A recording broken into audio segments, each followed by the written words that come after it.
Hello, and welcome back to Live, Laugh, Stuck. I am Jackie, aka Jax. My pronouns are they, them, and this is Moosey. Hello. My pronouns are also they, them. We're the They Them podcast. Hello. And we are here for Act 6, Intermission 2. This is the last easy to separate part of Act 6.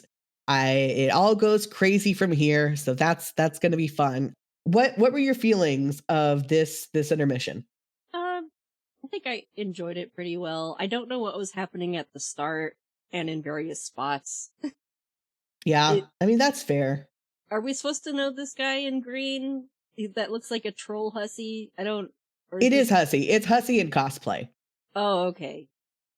Because I was confused by that. I was like, I don't remember. It's supposed to be because he has like some of the gray paint is coming off so you can see his orange underneath. Oh, I thought he was like splattered with yellow for some reason. Yeah, no, it's our zebra is white with black stripes or black with white stripes. That's hussy with some gray paint coming off, which was apparently the scourge of all conventions back in the day, was gray paint coming off on everyone and everything.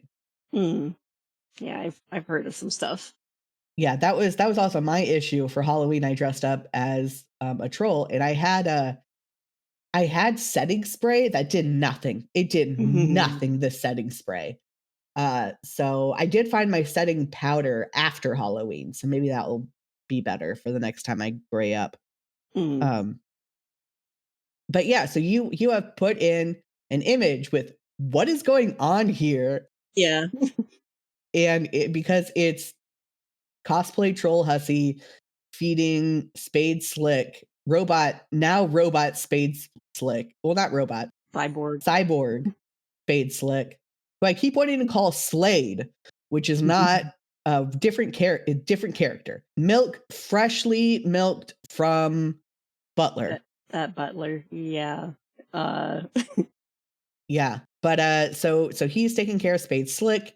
And then English shows up with the head of Robot Hussy, who we just still have no real explanation for, but you can see that he was in the office that Robot Hussy was in, took the cape, or got his own, I guess, because if he took the cape, then you'd think that would be mentioned with John and Jade, because the cape was covering their whatever.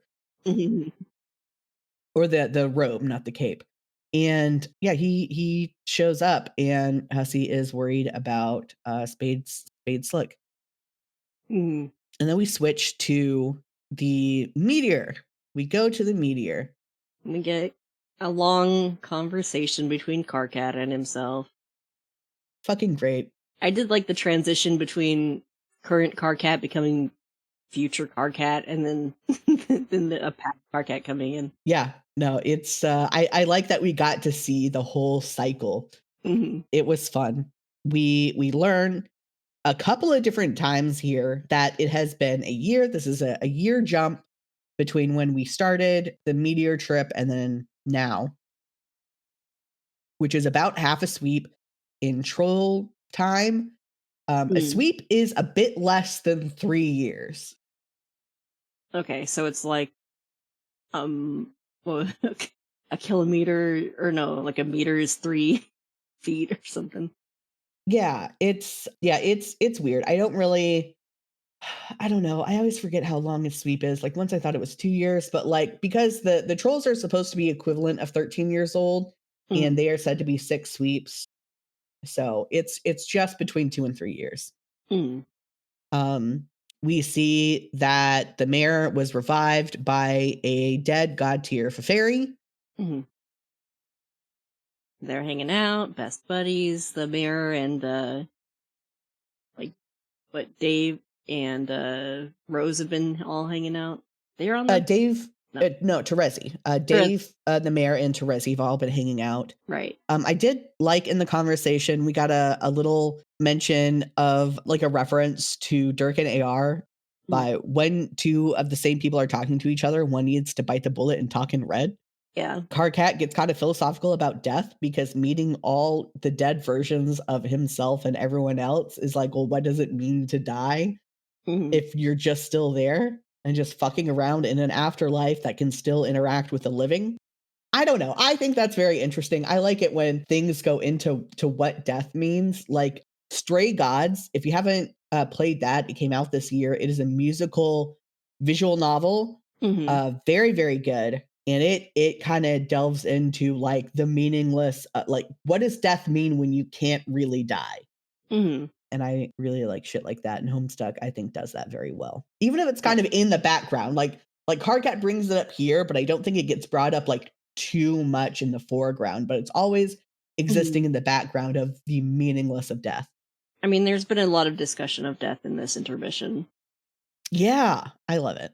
And this is the first hints of Cardcat being troll queer, because like they don't have concepts of like gay or bi or anything. They're just attracted to like whatever gender.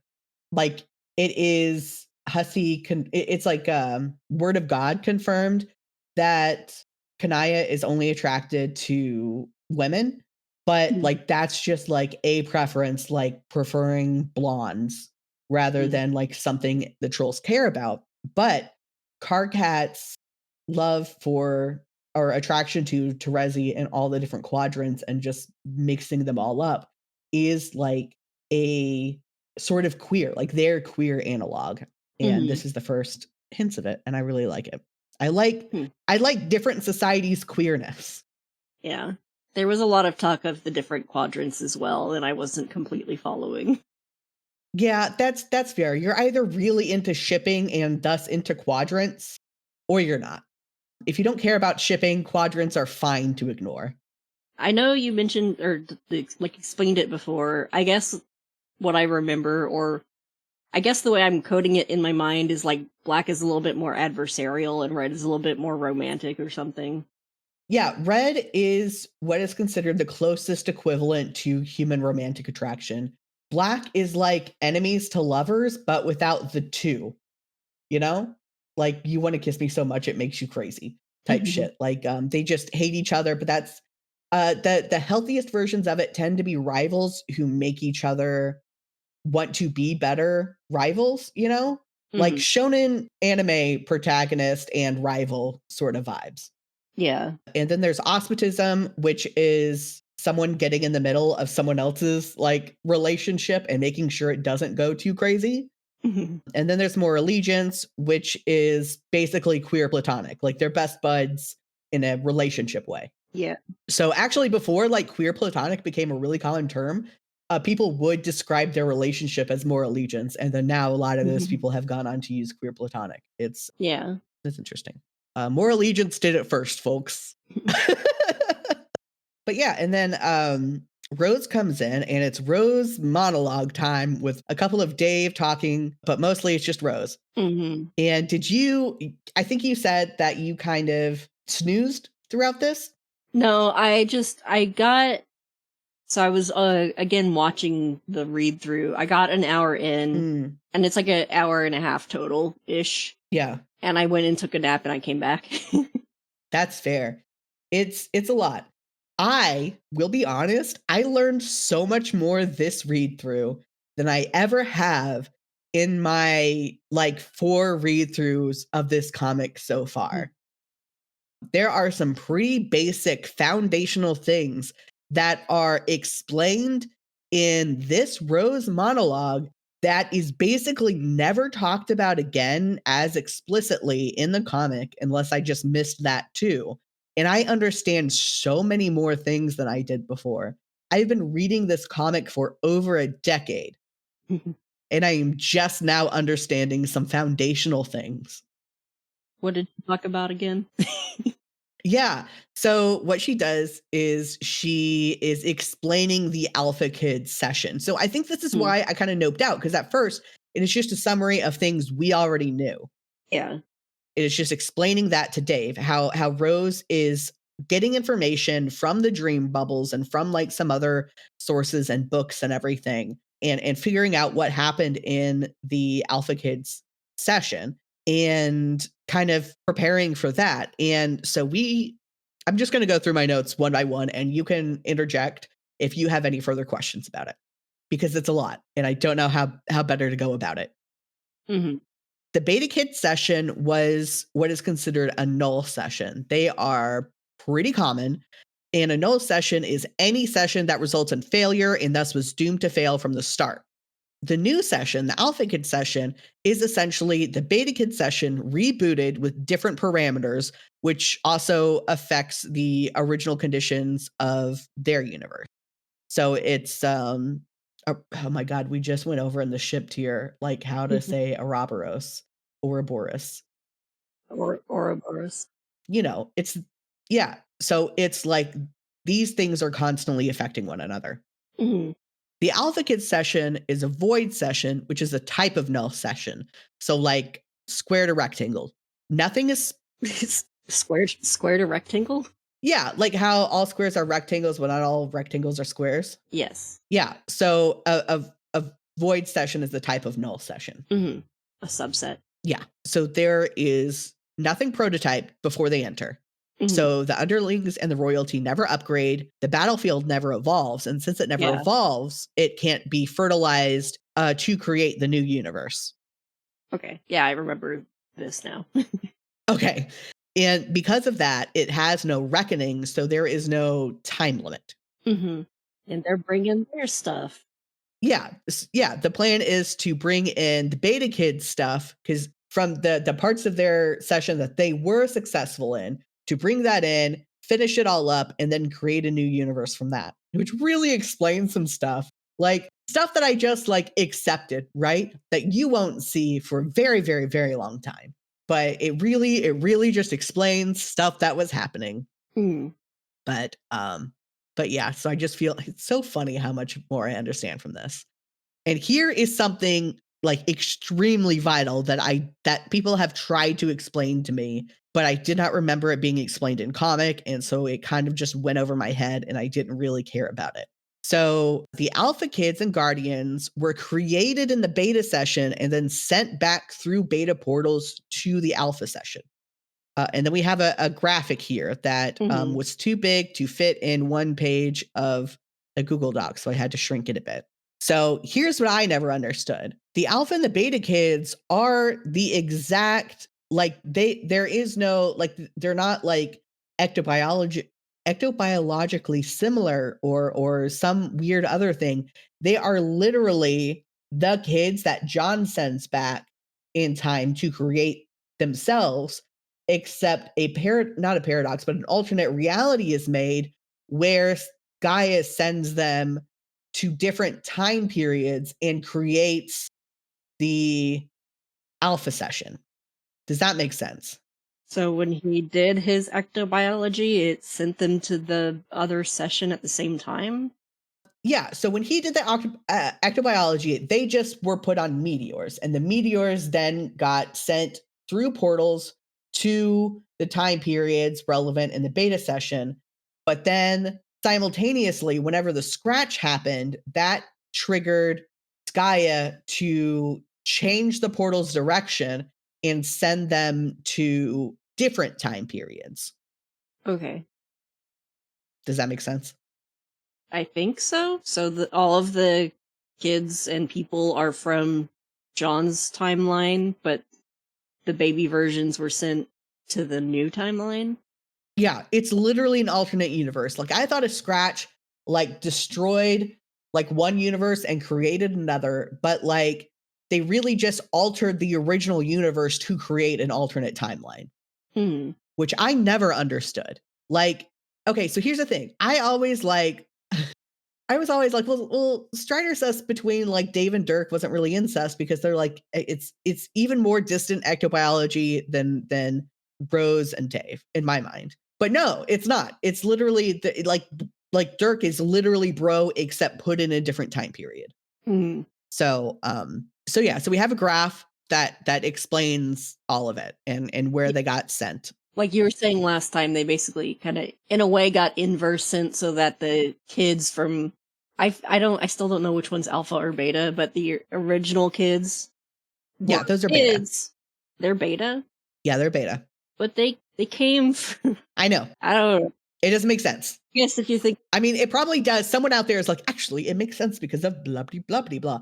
But think about it, where they're called these. I don't know if they're referenced like these in comic, but John got the beta version of Esper. Like that's what he was waiting on. Well, Jane was waiting on the alpha version of Esper. But that's an even earlier version with more bugs. Yes. Correct. When do we get the gold kids? The ones that are 1.0. Homestuck 2? I don't know. I haven't kept up with Homestuck 2, but I think that is a plot point of Homestuck 2. So I don't know if it's 1.0 though, but yes. But yeah. They basically flip-flopped who got there earlier than the others. Yes. Correct. The only people who got really thrown out of place is Roxy and Dirk. Instead of being in the same time period as Jane and Jake, got sent 400 years into the future, which is just wild. Rose is like, I don't know why that happened, but it did. Also, while they're talking, Kanaya's like white or very pale. Yeah. Is that? She's a vampire. That's why. Oh, okay. I just didn't catch on. Yeah, no, she was like that when we saw her before, but yeah, you just probably didn't notice because there was a lot of other stuff going on. But yeah, no, she's a vampire, and that's why that is. Okay. Yeah. So then they're talking about the quadrant vacillation stuff and romance novel. Yeah, because Karkat is trying to set up a schedule with Dave onto like when they can be flushed with Terezi and when they can be, God, I forget all the fucking terms, but basically when they can be red and when they can be black with Terezi. So they're not red or black at the same time, so they can get it all organized and everything. And he's trying to get Dave to read this novel that explains it all. And Rose is like, whoop, mine now. Yeah. Which is great. Dave is anti-spreadsheet. Yeah. Karkat likes spreadsheet. That's why Karkat's the best. Yes. I mean, really, a shipping grid is all we need to understand things. So I make shipping grids for Fire Emblem. Oh yeah. Yeah, especially for Fire Emblem Awakening, where because I think in Three Houses and Engage, you don't have as much exact control over it as you do in Awakening, but I have multiple spreadsheets dedicated to shipping for Fire Emblem Awakening, so to try to get the best pairings in general for everything in life. Absolutely spreadsheets are the best. We get the term penis Ouija. Yeah, I keep trying to read the word, but it doesn't sound the same as it looks. Yeah. And Kanaya is just off to the side, like thinking about if she needs to auspice their fight because she's a meddler and she just like wants to meddle in every relationship, which is fantastic. All right, I'm just looking up the etymology of Ouija, because I'm like, I don't know how A turns into an E sound. And they trademark name. The name Ouija comes from, they just use the French word oui, like yes, or yes, and German ja, which means yes, so it's yes, yes. So, skip toilet confirmed. What? That's so dumb. Oh, wait. Did I send you Skibbity Toilet last time? I don't know if I did. You did. I haven't watched it yet because the thumbnail doesn't make it appealing. Yeah, but yeah, 1891 Ouija trademark name. They were lazy. They said French yes, German yes. We're going to mispronounce the ya, the JA, into E for some reason. Why? Like, I don't understand that.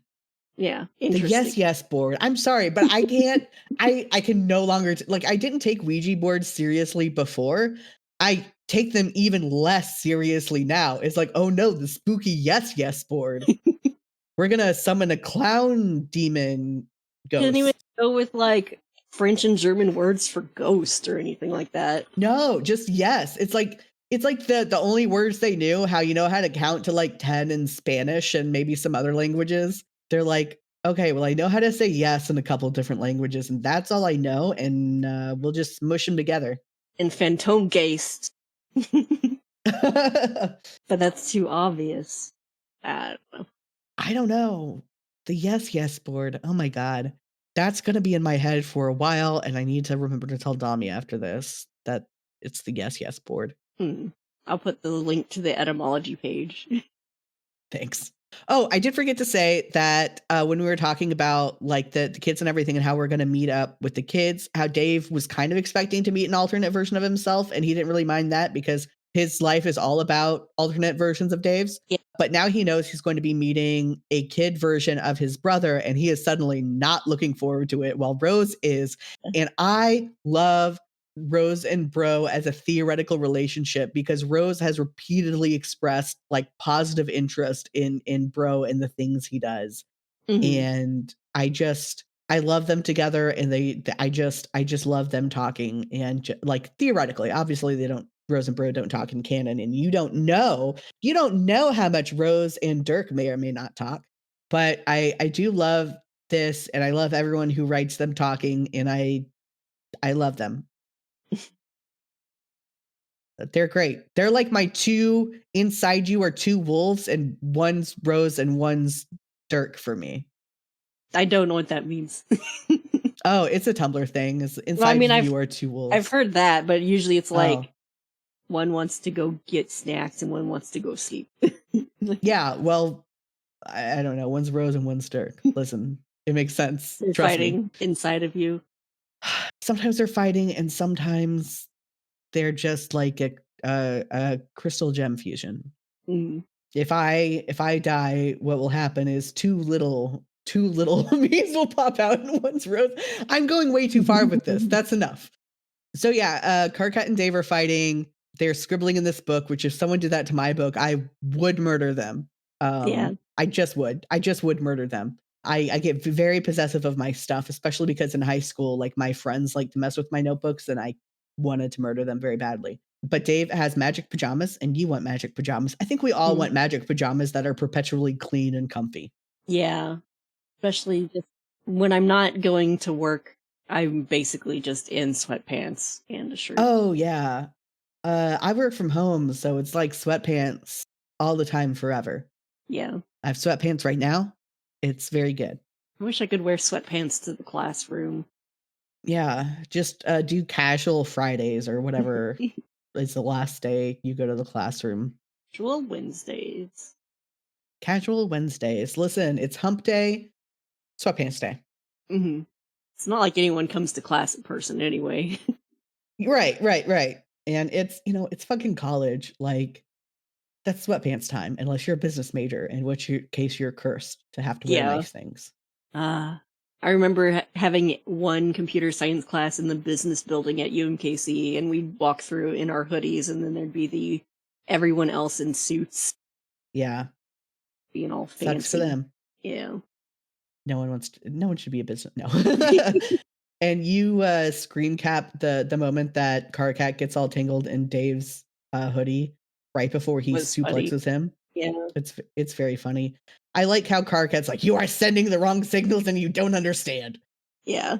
Which is very good. I think this moment is when the Dave Cat shipping started in earnest. Like it stopped being a crack ship and started being something like, oh no, maybe there's something here. But I don't know. I'm just guessing. Then Terezi chimes in and announces that another dream bubble is approaching. So get on deck.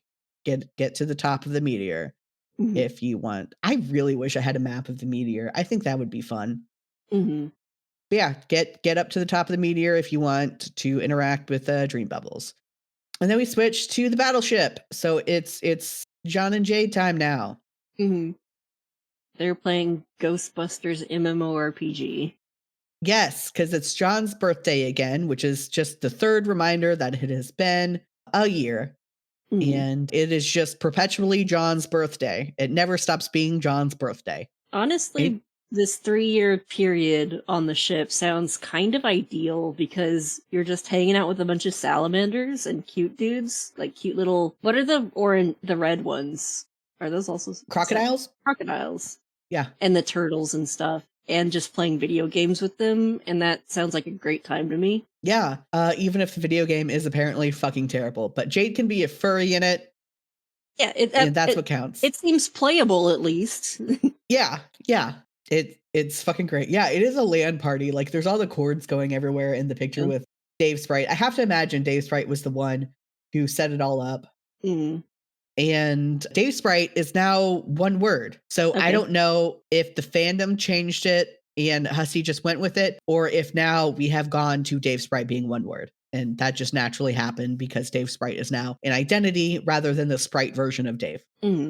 So, side note, maybe if I have yellow yarn left over, maybe I'll make myself a winter salamander cap.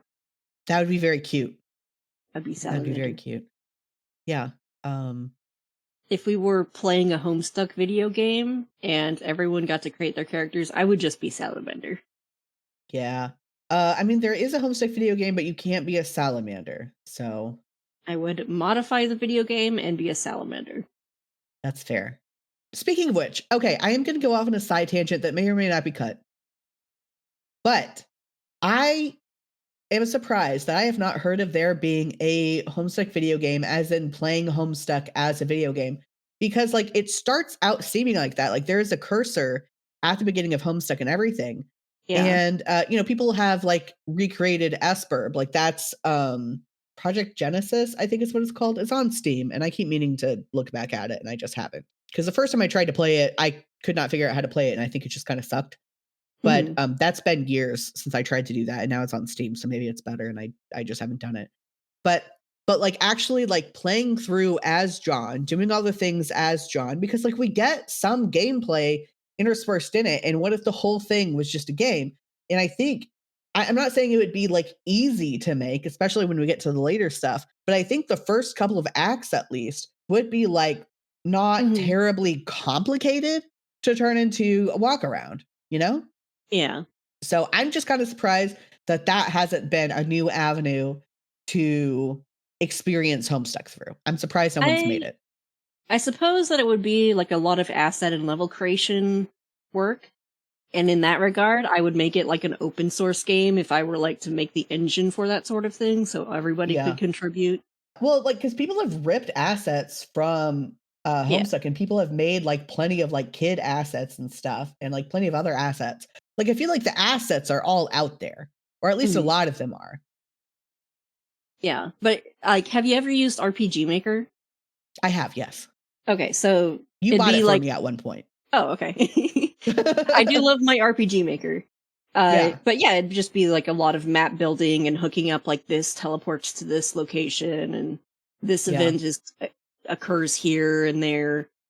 But I'm just saying that maybe if I get the urge to start another project, like another group project, then this should be what I do. I did have another group project that was going on, and I got some people interested in it, and then everyone was just too busy, and most of the people stopped replying to like any of the, okay, well, who wants to start tackling this? And no one fucking responds. Does anyone have opinions on this? And no one fucking responds. And I don't want to call them out because I get it. It was my passion project. But the people who were like more invested in it just also didn't have a lot of time, and we're also waiting on more responses. And then it kind of died, as projects sometimes do. I mean, that's why I would make it open source, because if it's in like a public repository, people can just kind of create, like they make a fork, they add whatever changes, and then they create a merge request. So basically people can work independently and then say, hey, please merge this to the base game or whatever. I'll just have to remember how GitHub works. Yeah. But because I did learn GitHub when I learned my website stuff, because, it makes sense. But yeah, and then I could have like a Discord server that people could come to and discuss things. Because the thing is I'm not smart enough. Like I don't want to say smart enough, but like my brain doesn't work the way that like other people's do, where I can do some basic programming. But there are people who just like know shit. Like I'm in a server for Inkle, which is the company that makes ink, which is what I'm currently using to write a game I'm working on. If you want to check it out, it's on itch.io/Amberlin. It is the Kitus demo. So I'm working on that, and just like people are they just say so much in there, because ink is also open source. So so people are doing like dev work on on their own versions of Ink, or just like you can combine it with JavaScript. I mean, it's already combined with JavaScript, and you can port it to Unity and Godot and Unreal, I think, and just like other shit. And it's just they're saying stuff that I don't understand, even though I understand some like basics. I guess is what I'm saying is like I just want to set up projects for other better people to work on. I want to be a project manager. Damn it. Sure. Well, after we're done recording, let me show you Christmas Horse. Oh, yeah, that's right. I keep meaning to look at it. Yeah, because I'll show you the current version that's almost done, and you'll be able to see the different gameplay styles that are in the game. Yeah. And then I don't know if that could be translated into Homestuck stuff. Yeah, maybe. Because I did start working on an RPG Maker game. I started working on a game in Game Maker is just what it's called, which is it's just funny. RPG Maker, Game Maker, it is what it says it is. Yeah. But I actually started working on an ADHD game in a Game Maker that I need to go back to. I'm just not a visual person, and that's why I'm working on interactive fiction now.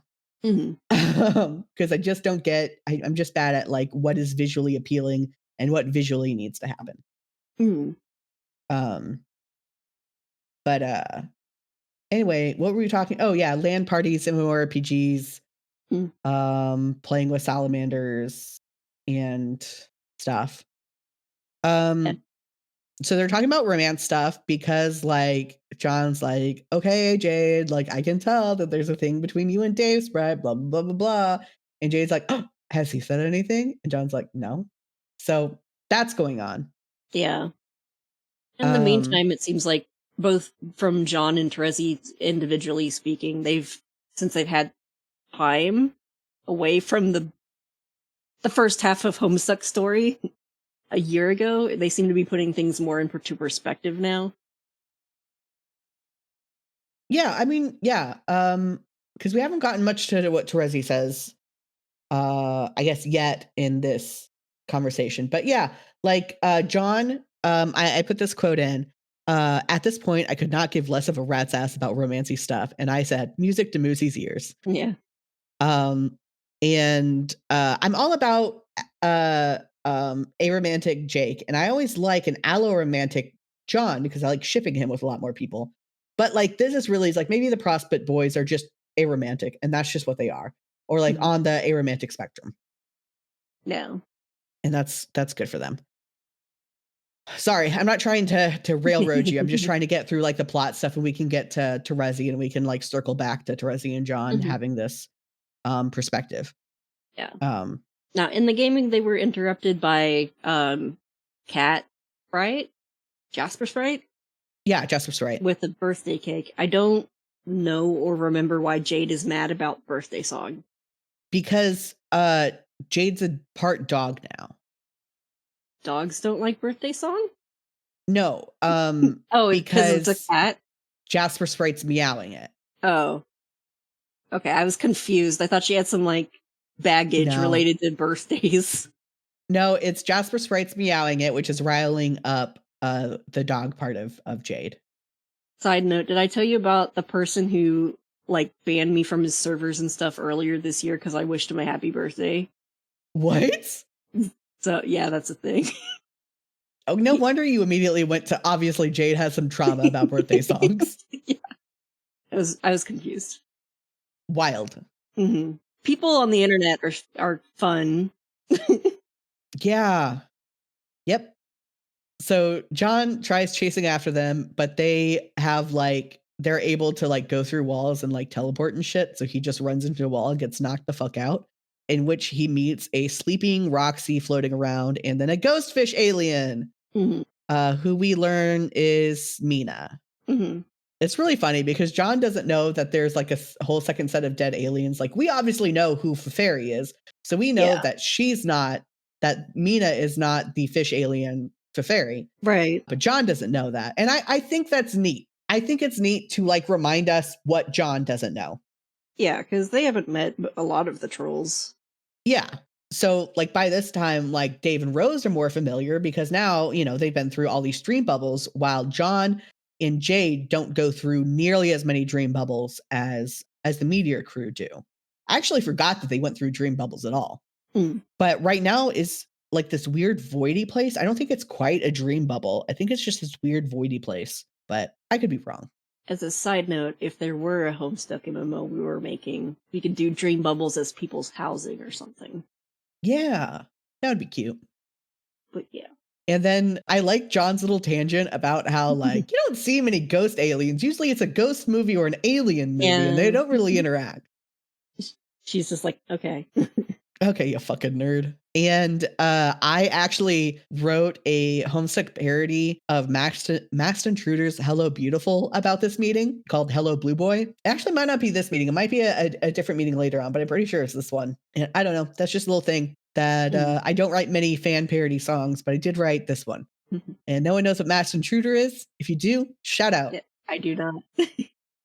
They are a small punk band that their whole shtick is they are robbers. They're criminals. Like they wear like those ski masks. And if you see them without a ski mask, they pretend they have no idea what you're talking about if you try to talk about the band. And yeah, so all of their songs are about like breaking into people's houses and being in jail and shit. But they're like romantic about it. So Hello Beautiful is like, hi, I'm in love with you. But you're not so happy to see me break into your house like this, but like, what if we were like together, you know? And it's fucking great. It's like, I don't know. All their shit is great. Cool.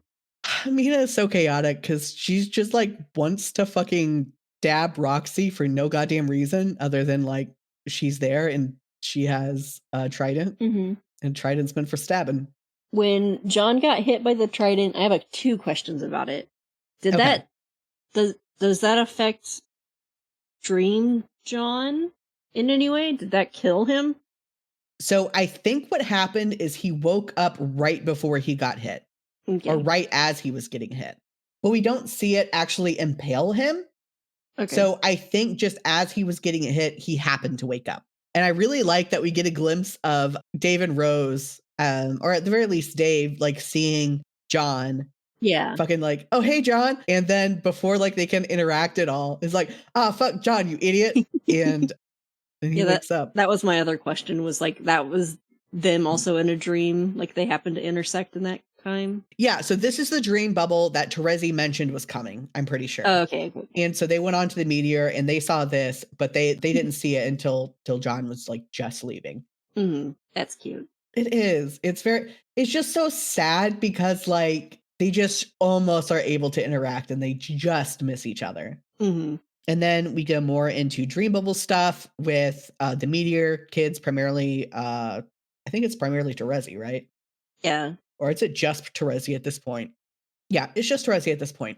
So I was also confused, like, why is there a meteor outside of trees? Or is it a dream bubble of trees? It's a dream bubble. Okay. The meteor.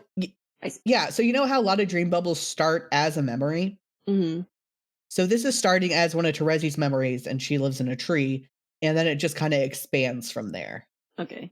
So I really like this memory because it's right after Vriska blinds Terezi and is still bleeding out and stuff. And I just love her sense of justice, Vriska's, because she's like, listen, you maimed me, I maimed you. We're like, cool now, right? Like, it's all even. We can put everything behind us. It doesn't matter anymore. I don't know. It's very funny. Vriska's sense of justice, because like she does have a sense of justice and how to, I don't know. It's just, Vriska is very interesting. She's not just a force of chaos who just does whatever, like she does do whatever she wants, but she also has a sense of logic behind it, even if sometimes she twists the logic to fit what she wants. But like she like does not hold any real animosity towards Terezi after she blinds her. But then come to find out, it's not Vriska. She's not able to meet up with Vriska. It's Arania. Or Aranea, as Domi says, which, like, I get it, because I say Aradia and Arania, and those get confusing. Yeah. Instead of Aradia, like a lot of people say, and Aranea, as is apparently the actual, like, Greek way to say it. The thing with English, we have a tendency to pronounce our vowels differently throughout the entire word. Yes. So usually if you keep the vowel sounding the same the entire way through, that's usually the more correct pronunciation. Well, unless it's French, I think. Unless it's French, in which French does whatever it wants. At least that's how it seems from the outside. Yeah. So Arania is the second big info dump. We had Rose and we have Arania, and they're both light players, and they're just big old info dumps, which is why it wouldn't be wrong to class spec me as a light player if you really wanted, because I like to talk, but it's also called having ADHD. So having a special interest. yeah. So Arania mostly talks about how like her session was the original session that then got scratched to turn into the troll session. Mm-hmm. Did you have any questions about how that? I feel like Arania's explanation is fairly straightforward. There's not a whole lot of complicated to it, right? Yeah, mostly just that her world of the troll world was different and less warfare-like, but I got lost on who is Milkshake? That's Stock Scratch. Why is he called That's what Terezi called Stock Scratch. Okay. I forgot. Because his text is white, and she likes to foodify colors because she tastes them. Mm-hmm. Okay, I see. So yeah, so Doc Scratch is responsible for making the troll, the new troll world, Alternia, more warlike in order for them to succeed at the game. Mm-hmm. Which, like, I mean, their whole world is set up to succeed at the game better. Like, they start off building their own houses as like grubs. Like when they come out of the cavern, they build their own house to prepare them for the game.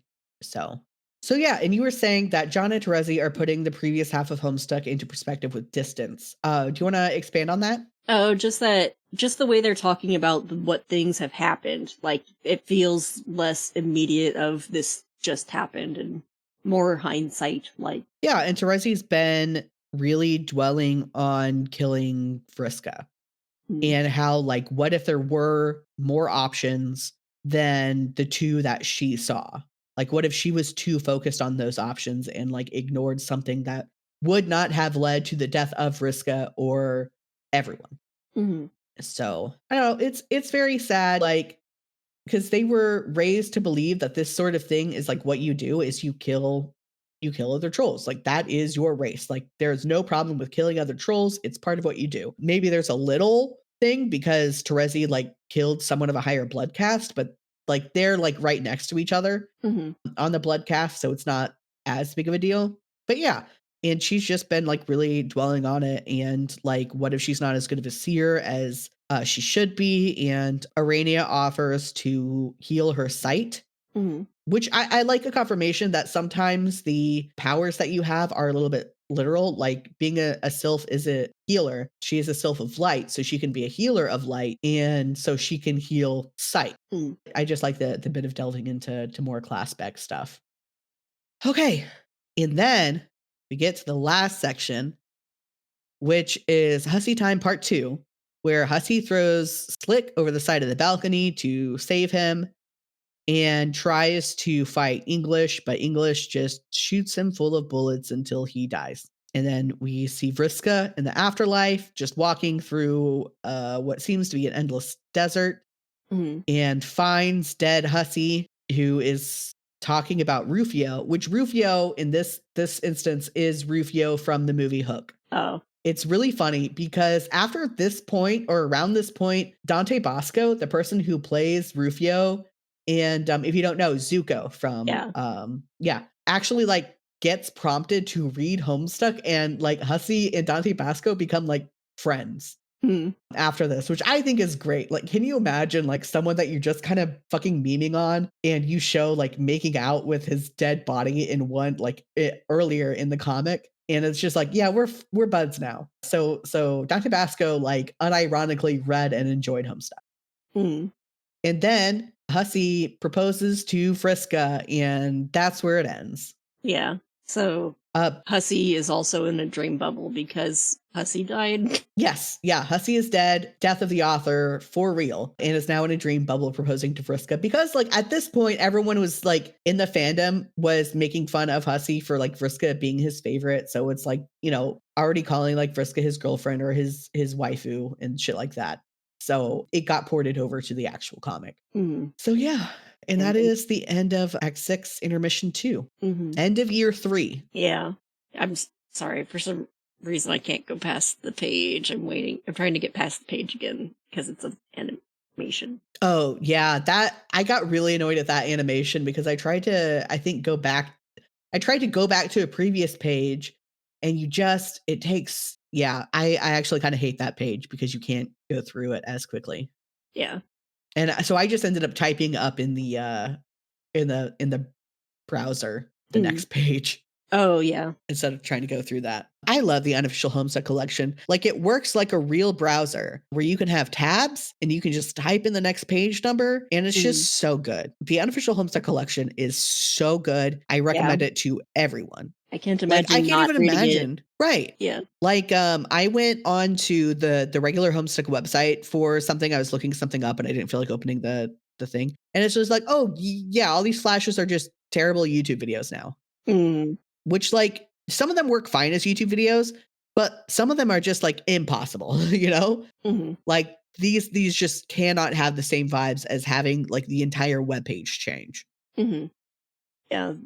The webpage looks weird too. It has this black bar on the side for me. I don't know if that's supposed to be where a banner ad was. There is a banner ad over there for the Homestuck books. Okay. Well, the banner ad either doesn't load or maybe it's my ad block stuff, but it's just a black background. Yeah, that's probably your ad block. Back in the day, Homestuck was using, I think the website was called Project Wonderful, was a really, really popular way to add advertisements to your thing because people could just buy it. And so, like, really small webcomics, you could just buy advertisements on it for like 2 cents, 4 cents.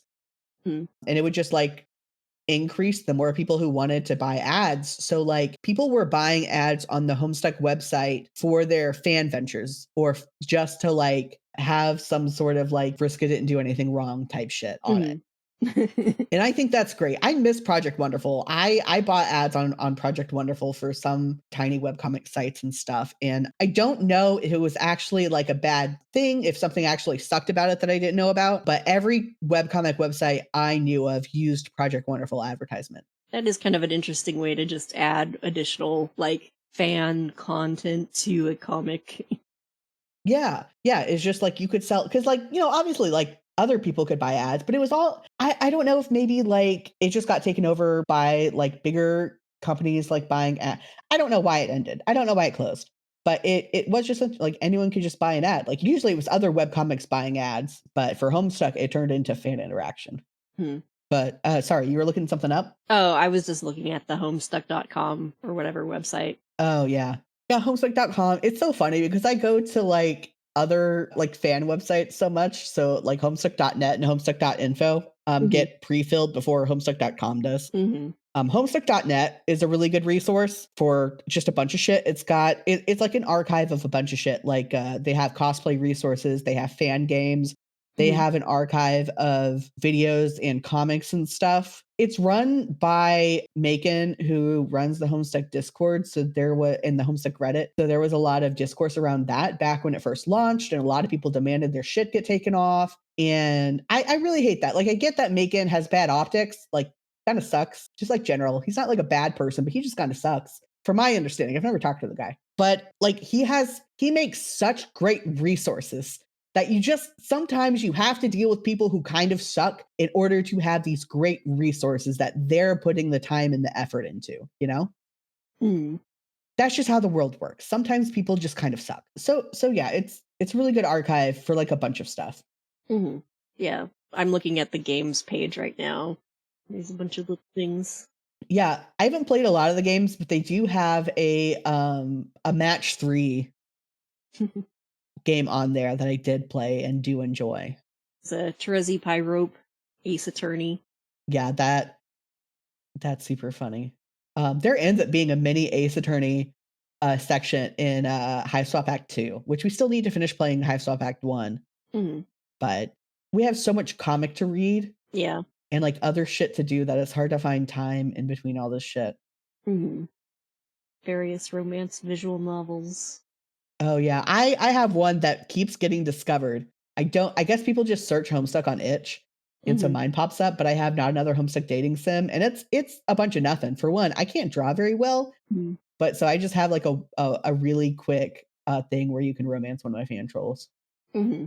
What did you call it? What do I call what? Another Homestuck thing? Yeah, not another Homestuck. Okay, I see it. I found you.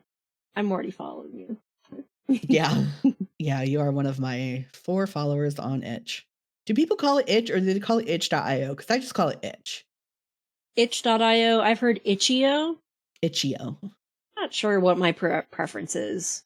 But people keep finding it. Like, before they'll find anything else, they'll find that. Mm-hmm.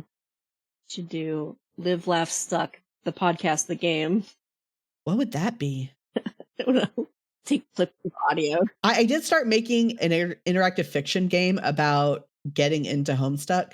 I need to look at that and figure out what the fuck that was about. I have a game I have hidden on there that was back when I was using Twine back in 2013. So it's like a really old version of Twine. Mm-hmm. I made a Harry Potter fan game where you get a letter to go to. It was really good. I know that Harry Potter has bad optics now because J.K. Rowling sucks, which is why it's not public facing. Mm-hmm. But it was a lot of fun. I had a lot of, like, I don't get very far in it. I had plans for a lot of shit, but I get to a bit after you get sorted. I think I might get up to the first class or just get into the dormitories, but like there's already different friend groups you can make. I just have a lot of background things going on. You can choose your family, whether it's like 3 wizard dads or like 2 muggle moms and shit like that. Mm-hmm. I don't know. It's a lot of fun. And I have just some random shit on that thing. I have my 100 word interactive fiction called A Man in a Room. And I think that's fun on a theoretical basis, I guess. Like it's just 100 words. So there's not a lot to it. Yeah. But yeah, I don't know what a Live, Laugh, Stuck game would be. There's a $1 you should read Homestuck game, a game for 2 players, one of whom is trying to get their friend to read Homestuck. Nice. Yeah, just a lot of stuff on itch.io. Yeah, I've never actually browsed Itch for Homestuck stuff. I usually only browse Itch for assets. Yeah, it's not a lot. There's not a ton like I would expect there to be, but also, you know, Itch came out only vaguely recently. Yeah, I think a lot of the Homestuck games came out like on their own sites or Itch came out 2013. Yeah, before Itch got big, I guess. Mm-hmm. But mostly, I just know there's a shit ton of TTRPGs on Itch. That's what I know Itch just for. It's TTRPGs. Yeah, there's RPGs and stuff on there. Yeah. Yeah, but yeah, end of year 3, and then we'll start. Let me see. Let me get a preview of 6.3 says 427 pages. Yeah. Let me bring up Rafe. I love that the preview for it is a generic anime girl. Oh, Oh my god. The 663? Yeah. Because we're on 6.3. Oh god, we are on 6.3. I clicked on the wrong thing. It's because I had 6.6.2 having been clicked on, so I just clicked on the next one. My bad. I think that I was like, anime that's wild that we like got to that. A draw your own manga image. It is. You're right. You're right.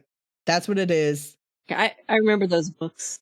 That is actually how I learned to draw, from one of those books. Back in junior high. They were pretty good compared to a lot of other kind of knockoff how to draw anime books. I just love that it was like some girl, like some like 16-year-old or something, did it. That's just who made it, is some kid. And I love that for her. Oh god, the summary on this one goes on for years. Oh yeah, we started getting into some shit. I'm very excited. Okay, I think we start off with the game. Okay. A little mini game, so that's going to be a lot.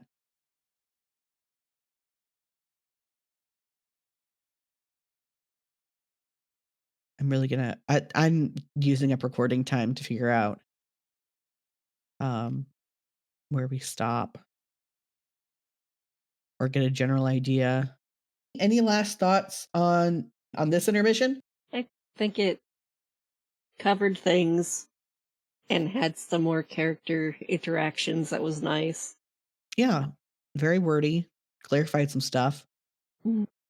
that I needed clarified, apparently. Mm. We got names for the 2 new trolls, which was nice. Yeah. That we'd seen before, Mina and Arania. That way I don't have to keep being like, oh, the new blue troll. I need to make a spreadsheet. You do.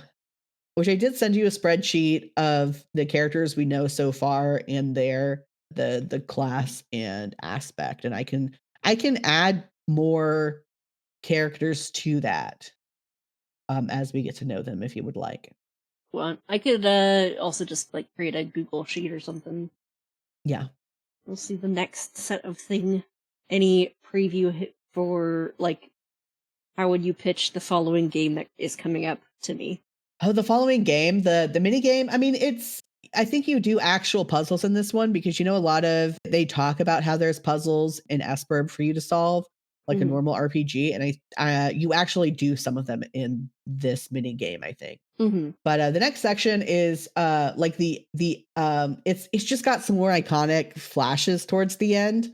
Because I think it has Dirk Unite Synchronize, which is fucking great, fucking classic. I'm a Dirk fan, but like it's not even just among Dirk fans that's pretty iconic.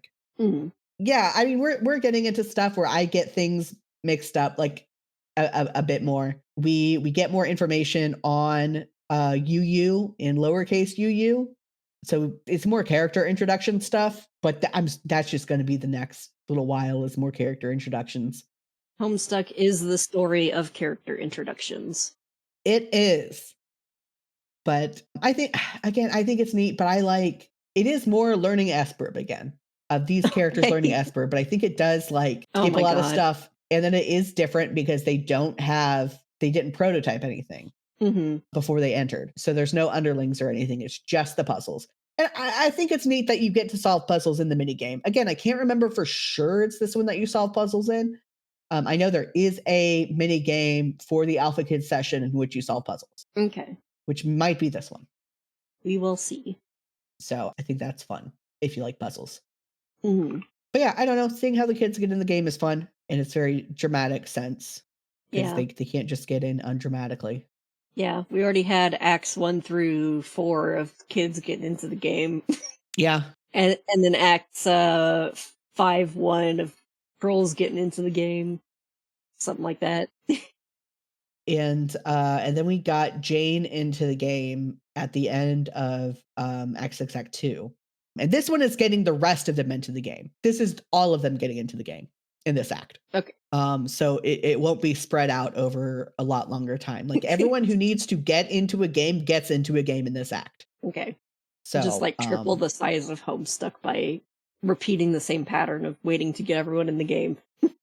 Yeah, it's very funny because I posted my ship tier in this server I'm in it's a fan server for the Besties podcast. And so I just posted my shit in there. Someone's like, oh yeah, I keep meaning to get into Homestuck. Like I left off in like Act 5. And I'm like, oh, so you have the whole second half of Homestuck to go in there. Like, what? There's only one more act. I thought I was almost done. I'm like, nah. That's the second half of Homestuck. Yeah. But we're getting through it.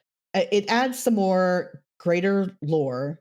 I'm just remembering it fondly. So I'm like, I think Moosey will like these parts. It does have some more relationship drama because that's just the Alpha Kids. Yeah. But it does have some other stuff. So I'm excited. I already closed the Rafe tab, or else I would have looked at it more and explained some more stuff. That's okay. But sorry, Domi, you're gonna have to cut off some meandering here at the end, but it'll be fine. But yeah, so we'll be doing that. Cool. Maybe we'll get around to actually playing more Hive Swap. Jackie. Huh? Said give Jackie money. Give Jackie money. I am like the money goes to supporting this podcast. I am currently making about enough or maybe a little bit less than enough for the actual hosting costs. But I also like pay Domi to edit. So yeah, like the money you give me isn't just going to like random shit. It's like going to host the podcast and paying for the editing and and stuff like that. So that is kofi.com/jaxyax. I have a bunch of other projects going on, which I have a newsletter. It's jaxyax.substack.com. I have my website, livelaughstuck.com, which has a guest page I'm still updating because I have a shit ton of guests and I haven't finished putting them on there, where you can like find links to everything they're doing and all the projects that they talked about. Like I said, that's still a work in progress. But I also have, if you listen to my ship tier episode or watch the video, or you don't give a shit about watching the video, but you want a list of ship tiers, I have that on livelaughstuck.com. There's a link to that. So that's the thing you can check out if you're interested.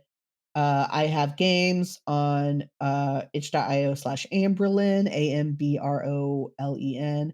I have a Discord. Please check out the Discord. Like, we're actually like talking in it more, and it's a pretty good group of people in there, and it could always it's pretty small, which to me is a plus. I like small Discords, but I won't hate you for making it bigger. Yeah. I mean, once it gets to where there's like tons and tons of conversation, I have a hard time keeping up with forums. I have there's this one Discord I really want to interact more in, but it's just too much. Like I tried to interact more in there and I just immediately got overwhelmed. It's just like, even like limiting it to like 5 channels is just so much conversation. But this one's pretty chill.